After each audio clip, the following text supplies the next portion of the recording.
Mi querido amigo Amón, Luisito, A las órdenes, Jorge. Encantado de estar otra de vez aquí. verdad que hemos hecho como 3 programas y todos muy ricos en cosas nuevas. Y no hay nada más nuevo, ni nada más interesante que los costarricenses aprendamos qué es la inteligencia artificial, qué es lo que va a suceder, qué es lo que está generando, tanto en educación como en todas las actividades que uno se le puede imaginar. Es un avance y que va a estar ya en el teléfono, ¿va? Bueno, ya lo tenemos hace rato. Ya está, es cuestión de comenzar a operarla, a conocerla. No te va a sustituir, ni te va a hacer un libro de poesía, ni tus pensamientos, porque ella lo que hace es almacenar, tiene un almacén de datos muy grande, ¿verdad? Y razona, y más o menos te da una criatura, digamos, ¿verdad? Pero no es jamás que va a sustituir la creatividad o la capacidad tuya de hacer cosas, ¿verdad? Para nada. Más bien, lo que hemos venido hablando siempre es cómo el ser humano se potencia con la tecnología. Y así es como lo tenemos que ver. Creo que muchísima gente opina desde el desconocimiento, ¿verdad? Desde la ausencia de haber practicado, de haberle metido las manos, ¿verdad? Para entender de qué están hablando. Entonces, muchos opinan con una visión apocalíptica, lo cual es terrible, ¿verdad? La tecnología no viene a destruir valor, viene a crear valor. El uso que le demos a la tecnología es lo que realmente produce esa creación de valor. Y creo que en el caso particular de la inteligencia artificial tenemos muchísimas áreas de oportunidad donde le podemos sacar buen provecho. Empezando por el tema de educación. Estos días ha estado de boga, ¿verdad? El tema de la educación, con toda la decisión que está tomando el Ministerio de Educación con el tema de terminar su contrato con la Fundación Omar Dengo, que si bien, como el mismo Alberto Cañas decía, hay muchas oportunidades de mejora, efectivamente es un buen momento para implementar oportunidades de mejora, pero no para cortar y empezar de cero cosas que efectivamente, ¿verdad? Una relación de 35 años y que tienen su nivel de y madurez. que tiene su madurez y Exacto. todo, y bueno, y que además y sus resultados. Tiene la flexibilidad y la capacidad de cambio. Exacto. Que eso es importante, hay que medir las cosas. No hay un programa que pueda, con la rigidez sobre todo del MEP, que todavía usan los libros de hace un montón de años, ¿verdad? Exacto. Y los programas totalmente Y los programas desfasados. desactualizados, o sea. Y ese es uno de los temas, para empezar, ¿verdad? Con a dónde aporta la inteligencia artificial, en el tema de la educación. O sea, si nosotros logramos que la gente empiece a experimentar, que hay un montón de personas que sus habilidades se quedaron desfasadas para el mundo del trabajo, que no han logrado en este momento poder reconvertirse y no hemos sido capaces de reconvertirlos, ¿verdad? Los colegios técnicos están saturados, no hemos logrado realmente poder convertir esas habilidades para el trabajo. Bueno, con la inteligencia artificial hay muchas de esas cosas que se pueden hacer. Hay habilidades del mundo digital que con inteligencia artificial podemos empezar a generar programas donde se necesitan personas expertas, personas que conozcan el contenido, porque en función de lo que usted pregunte y lo que la inteligencia artificial le conteste, es que usted va produciendo contenido de valor. Claro. Entonces, las personas que tienen menos conocimiento, probablemente cuando interactúan con la inteligencia artificial, lo que están recibiendo no tienen el criterio para saber si eso les agrega valor o no, si las hace más productivas o no, pero en estudios, incluso como hay varias visiones, ¿verdad? El World Economic Forum tiene su visión, el MIT tiene su visión y ha trabajado mucho en el tema de inteligencia artificial y precisamente ellos lo enfocan desde el punto de vista de la productividad. Cómo la productividad se viene a aumentar con la inteligencia artificial, donde las personas que son muy buenas vienen a ver su trabajo más eficiente, hacen cosas más rápido y mejor, ¿verdad? Entonces potencian sus habilidades. Las personas que no son tan buenas mejoran sustancialmente en muchas de las habilidades que no tienen, tienen que tener un conocimiento básico. Entonces ahí es donde estamos hablando que podemos reconvertir una franja importante de personas que no tienen hoy las habilidades digitales que se requieren para poder emplearse y podemos utilizar la inteligencia artificial para acelerar esos ciclos de reconversión. Bueno, hablábamos que después de la pandemia, las dos oportunidades más importantes que surgieron en el mundo del trabajo son el recalificarse y el, ¿verdad?, sobrecalificarse o reconvertirse, ¿verdad? Entonces el upskilling o el reskilling, ¿verdad?, como hemos hablado, son dos oportunidades importantísimas donde la inteligencia artificial viene a aportar una gran reducción de la curva de aprendizaje. Entonces ahí lo que necesitamos es, nuevamente bajo la filosofía que hemos hablado siempre, una alianza público-privada donde traemos gente con talento y con conocimiento del sector privado que ya ha estado jugando desde hace rato con la inteligencia artificial, que ya ha estado prototipando o que ya la ha estado usando, porque el modelo de la inteligencia artificial tiene esa gran ventaja. Es un modelo freemium. Hay una parte que es gratis, entonces usted no le cuesta nada empezar a aprender y a interactuar, y conforme usted va encontrando un modelo de negocios que funciona, entonces entra en el modelo premium, donde ya usted empieza a pagar por un servicio porque está apalancando eso para ofrecer otro servicio. Entonces creo que en esas alianzas público-privadas podemos encontrar áreas de oportunidad en la creación de contenido creativo, que es una de las áreas donde la inteligencia artificial ha demostrado que lo puede hacer. Por ejemplo, en el tema del derecho, hay muchísimas tareas que puede hacer un asistente de abogado utilizando la inteligencia artificial, entendiendo que tiene que tener un conocimiento base, pero que no tiene ni el expertise ni el nivel de seniority que probablemente tienen otros abogados más maduros, más caros también. Entonces, ¿verdad? Uno puede hacer que esa pirámide productiva, recursos... Comienza a nivelar la cancha. Exactamente, recursos más baratos, con más capacidad de poder crecer, de poder reconvertirse, a través de las habilidades que la inteligencia artificial le van a dar, empiecen a nivelar y a producir y a ofrecer servicios que eventualmente en el mercado siguen habiendo oportunidades para poder hacerlo, ¿verdad? Y así como eso encontramos el tema incluso de la parte de generación de código, ¿verdad? Algo tan importante y tan especializado como la generación de código informático, ¿verdad? Poder generar aplicaciones, se requiere un conocimiento básico para saber que lo que usted está haciendo con la inteligencia artificial es un código potable, es un código que sirve, pero ya hay un montón de empresas que están utilizando la posibilidad de generar código a través de apalancar sus servicios con inteligencia artificial. Entonces, en realidad yo creo que aquí estamos ante esa misma opción que hemos hablado siempre, ¿verdad? De verlo con mentalidad de crecimiento, verlo como una oportunidad, verlo con esa mentalidad, exacto, con esa mentalidad de abundancia, donde lo que vamos a generar es esa abundancia de datos y de información que está ahí, convertirla en conocimiento y poder monetizarlo. Y ya son millones que están usando esa herramienta. Y hay un montón de modelos de negocio, entonces en realidad usted puede probar varias y ver con cuál se siente mejor, con cuál se siente más afín, con cuál sus conocimientos y sus habilidades se desempeñan mejor con los diferentes servicios de inteligencia artificial que hay ahí. Entonces yo creo que hay líderes en esto ya. Bueno, obviamente hubo mucha disrupción cuando ChatGPT empezó a sacar su nueva versión, luego todo el mundo se asustó cuando sale la versión 3.5 en noviembre y la gente se asusta y las universidades y los colegios empiezan a decir que no, que hay que cerrar el acceso, que hay que prohibirlo, ¿verdad? Que eso es terrible, que se va a prestar para plagio, para todo, cuando en realidad después de darle un pensamiento más pausado y más analítico, se dan cuenta que en realidad eso viene a potenciar la falta de habilidades que muchos de los estudiantes, que ellos estaban preocupados de que ahora el chat les iba a hacer la tarea, más bien con el chat van a ser más productivos, van a aprender a plantear mejor los problemas, van a aprender a hacer mejores preguntas, van a poder discernir entre el contenido que el chat les está dando y si es un contenido de calidad o no. Y si el contenido que les da no tiene la calidad que requiere, usted puede seguir interactuando con el chat y mejorándolo, porque el chat aprende conforme usted lo mejora. Entonces, luego de esa visión apocalíptica que tuvo el segmento educativo con la primera liberación en noviembre, si ahora nos damos cuenta es todo lo contrario. Muchas instituciones educativas están fomentando a que primero sus profesores interactúen con el chat, y los aprenden a desarrollar habilidades para que puedan guiar a los alumnos, porque un alumno interactuando con la inteligencia artificial sin una guía, eso es muy peligroso, ¿verdad? Precisamente es donde viene el aporte del facilitador, ¿verdad? Ya no del profesor y el estudiante, ¿verdad? Sino del facilitador y el aprendiente, donde toda la experiencia que tiene ese educador, empoderado por lo que ya puede hacer con inteligencia artificial, puede ser una mejor guía y poder ayudar mejor a sus aprendientes a que aprendan haciendo.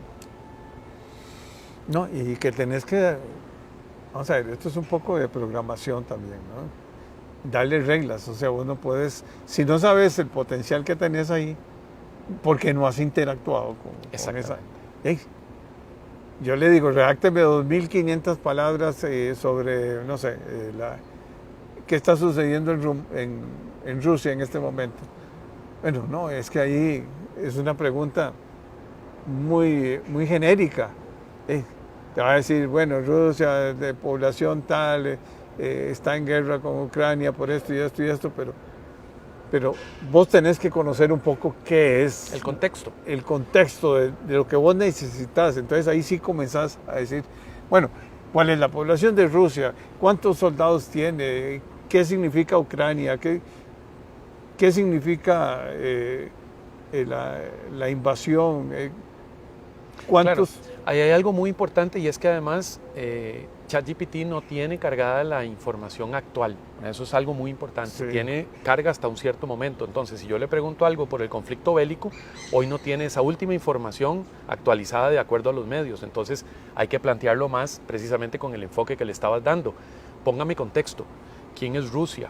¿Quién es Ucrania? ¿Cuál es el contexto? ¿Cómo históricamente se relacionaban?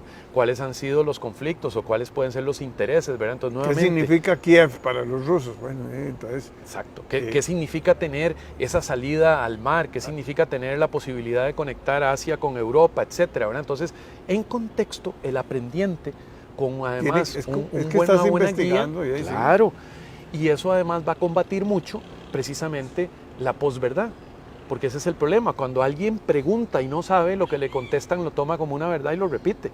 Esto entonces está haciendo que la gente empiece a desarrollar esas habilidades digitales de poder investigar, poder discernir si lo que me está diciendo es cierto o es mentira, o eventualmente constatar con otras fuentes, y a partir de ahí desarrolla habilidades digitales que me van a permitir emplearme después en otra cosa, solo porque interactué con el chat y aprendí en contexto a que la información que me estaba dando no era relevante o no estaba actualizada.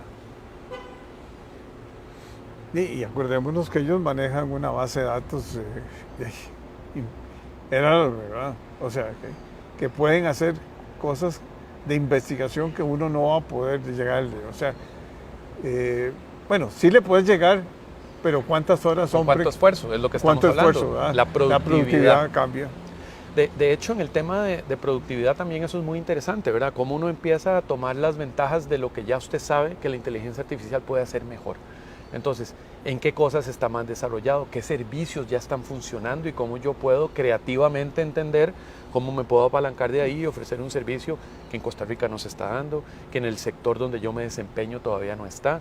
Hay muchísimos clientes donde hemos hecho pequeñas pruebas pilotos, ¿verdad? Porque el problema es ese, la gente le tiene miedo y opina, pero todavía no ha interactuado con la inteligencia artificial. Entonces, una de las cosas que debemos propiciar son esos mínimos productos viables. Interactuemos. Veamos a ver, hagamos una investigación, hagamos un servicio, aprendamos y ahora sí, con conocimiento, opinemos. Encontremos oportunidades, encontremos amenazas, veamos riesgos, veamos oportunidades de mejora, pero seamos parte de ese cambio, seamos parte de la mejora. No seamos simplemente los detractores que como alguien me dijo que eso era nocivo y que iba a destruir valor, entonces yo también me paro en la manguera y me opongo al progreso, ¿verdad? Eso es un poco la visión que desde el reto del siglo XXI hemos venido atacando. No queremos que eso sea lo que pase, ¿verdad? Pero los educadores ya tienen formación en esto, porque hay que... El servicio esto es una transformación, esto es un nuevo chip, ¿verdad? El servicio es gratis, por eso hay que estimular a que interactúen con el servicio. Y además que agarren su computadora y comiencen a aprender. Aprender y puedan poner como una tarea, digamos, un profesor. Bueno, si todos tienen computadora, o no importa que trabajen en parejas o tres con una misma computadora, y les dice, bueno, vamos a hablar de qué está sucediendo en la parte energética en el mundo, quiénes son los grandes jugadores, y ahí le comienza uno a poner ciertas cosas, entonces ellos comienzan a explorar y le contestarán un pedacito así, luego podrán ir poco a poco buscando. Hay un escenario muy interesante, ¿verdad?, de cómo poder llevar a los educadores al siguiente nivel. En la enseñanza de las carreras relacionadas con STEM, que es lo que hemos hablado, ¿verdad?, uno de los problemas que hay es que las habilidades de los educadores para enseñar esas tareas relacionadas con la matemática, con la creatividad, con el aprendizaje, no necesariamente son las mejores. Ellos saben mucho, pero no hacen la clase amena, no hacen la clase divertida. Bueno, utilizar inteligencia artificial para, por ejemplo, pedirle al robot que me dé ejemplos interesantes de cómo hacer mejor una clase de matemáticas donde voy a enseñar fracciones, donde voy a enseñar derivadas, etcétera, ¿verdad? Ese poder, ese conocimiento, ese hacer que la inteligencia artificial complemente mi conocimiento con la creatividad y yo produzco la mejor clase. Una clase más interactiva, una clase más interesante, ¿verdad? Entonces, esas son precisamente los usos creativos que le podemos dar a la inteligencia artificial. No, y además, esos muchachos van a aprender con experiencia, haciendo. Bueno, es el paradigma que hemos hablado. Sí, porque no puedes estar en una clase ahí recibiendo las clases y 2 por 2 sí son 4. Y 4 bueno, ¿y qué? ¿Cómo vas a hacer una mente matemática si con solo las reglas de...? Si no desarrollas habilidades analíticas, por ejemplo. Eso es un reto para todas las organizaciones. No hablemos solamente de la educación primaria o secundaria. Hoy las organizaciones tienen que tomar decisiones basadas en datos. Es una de las tendencias de transformación digital. Bueno, usted puede interactuar con el robot y decir cuáles son las habilidades digitales, las habilidades analíticas que yo debería tener para poder desempeñar mi trabajo como analista en estas y estas funciones en el sector financiero. Y entonces le empieza a decir cuáles habilidades, qué son habilidades analíticas, cómo se construyen las habilidades analíticas, cómo plantear mejor los problemas tomando con base información, ¿verdad? Cómo generar datos para poder hacer mejores preguntas, cómo con esas preguntas poder generar mejores hipótesis. Todo eso hoy se puede hacer de la mano de la inteligencia artificial y son los típicos problemas que tienen hoy las organizaciones que probablemente un jefe de recursos humanos con muy buena creatividad puede empezar a trabajar esa disminución de brechas de conocimiento en el personal apalancándose de la inteligencia artificial. Y que, o sea, lo que siente uno de satisfacción cuando comienza a explorar y la forma en que te involucras, o sea, la manera en que eso te transforma y aprendes, es otro mundo, ¿eh? Generar esa pasión por aprender, ¿verdad? Si queremos cambiar paradigmas y tener mejores resultados de lo que hoy invertimos en educación, necesitamos empezar a generarle a los aprendientes esa pasión por aprender, esa satisfacción que da aprender cosas nuevas. Y el aprender cosas nuevas, qué más fácil que estarle preguntando a un chat que tiene innumerable cantidad de información para que yo pueda aprender e interactuar con cosas que hoy desconozco totalmente. Entonces, el ir despertando esa pasión por el aprendizaje, esa satisfacción que da, hace 5 minutos no sabía de eso, que hoy le acabo de preguntar al chat y me enteré y pude discutirlo con alguien que sí sabía y gané un conocimiento que no tenía, eso es invaluable y eso empieza a despertar esas habilidades digitales que hoy el Foro Económico Mundial dice que tenemos que tener como recursos para poder competir en esta economía 4.0. Pero volvemos a lo mismo. Hay que hacer una transformación en la educación. El MEP necesita toda una transformación que no es una ruta sencilla, es una ruta difícil, pero hay que comenzar a cambiar la mentalidad. Comienza con la mentalidad. Comienza con los líderes. El líder es el que cambia la visión, sí, y todos los demás que creen en ese líder confían en su visión y lo siguen y empiezan a entender que ese es un mejor camino para poder hacerlo. Yo sí creo en las alianzas público-privadas para la educación. Porque ahora estaba hablando con una señora que es especialista en lingüística y dice, yo le digo, mira, hay una gran diferencia entre un muchacho, un chiquito, un nieto, como digo yo, que a los 3 años ya está hablando inglés, ciertas palabras, a un chiquito que con todo un contexto social complicado, muy vulnerable, con problemas también de alimentación, de seguridad, pero que no recibe ninguna retroalimentación de lo que es el idioma inglés. Ningún estímulo, exactamente. No está expuesto, no está estimulado. Y aquí esto lo tenemos que cambiar, porque si no, vamos a perder toda una generación completa y desgraciadamente... Ya los tenemos que recuperar. Hay que alcanzar el nivel son que 10 años traíamos. ya prácticamente. Exactamente, necesitamos reponer ese nivel que no hemos podido desarrollar en estos años. Pero eso se hace con transformaciones en educación. Por supuesto. Pues no podemos seguir con los mismos cuadernos de gramática y todo, ¿no? Es otro mundo ya. Necesitamos desarrollar esas habilidades digitales en los líderes, en los facilitadores, para que ellos puedan estimular a los aprendientes y que lo podamos hacer. Y ahí lo tenemos, está a distancia de un clic. Bueno, ya yo creo que el mensaje quedó claro. Muchas gracias, vamos a volver a hablar de este tema. Gracias, Jorge, por volverme a invitar y seguimos construyendo esa ruta del siglo XXI que queremos para poder resolver esos retos que tenemos ahí por mejorar. Gracias.